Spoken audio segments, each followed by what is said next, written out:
Kamianets-Podilsky Fortress is one of the oldest in Ukraine. This monument is the residents' pride and joy.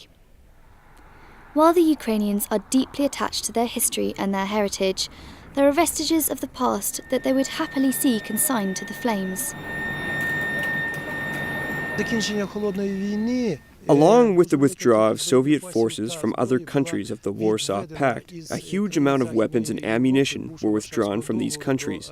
Most of them were stored in the Ukraine. It is estimated that there are 7 million small arms and light weapons in Ukraine, and that 2 million tons of ammunition is stored in depots. In 2006, there was an explosion at a depot in the south of Ukraine. There were no casualties, but another accident cannot be ruled out at any time.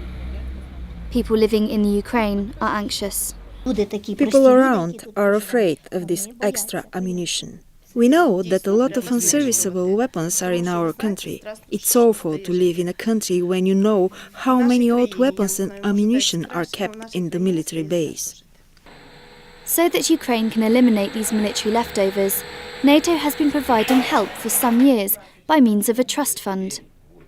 This programme aims to destroy stockpiles of surplus and obsolete landmines, weapons and munitions in the partner countries of the Euro-Atlantic area. Ukraine, with NATO support, decides how much to dispose of. Ammunition in small arms should be in appropriate quantities. Above those quantities are considered to be extra and should be destroyed as not needed. The programme involves local industries, such as the plant in Rechany, western Ukraine.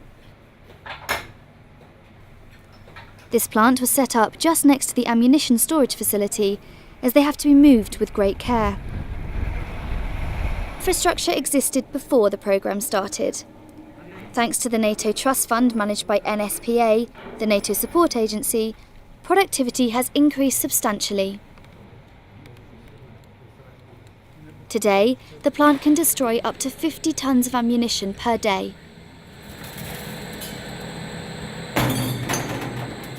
Thanks to NATO trust funds, we have increased the possibility to improve, to modernize our equipment and our technologies.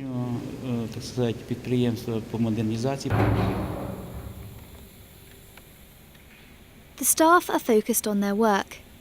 They have to handle the ammunition carefully. Most of them are filled with explosives. In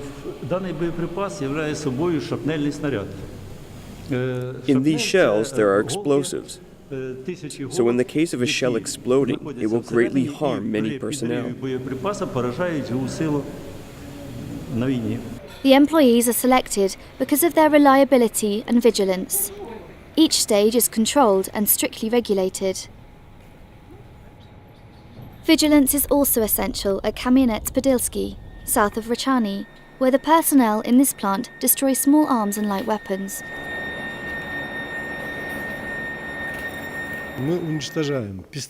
We destroy all types of weapons, pistols, machine guns, carabin, and all others. We even have some weapons from the early 1900s, very old ones from the time of the Tsars. The weapons, mostly Kalashnikovs, are dismantled. The wood is separated from the metal, and the metal part is melted down. This is what remains of the weapons after the process. There is no waste and no environmental pollution. The metal will be sold to local businesses and the wood will be salvaged. We use the wooden part for the heating system to warm that big workshop. The programme has a major impact on the local economy.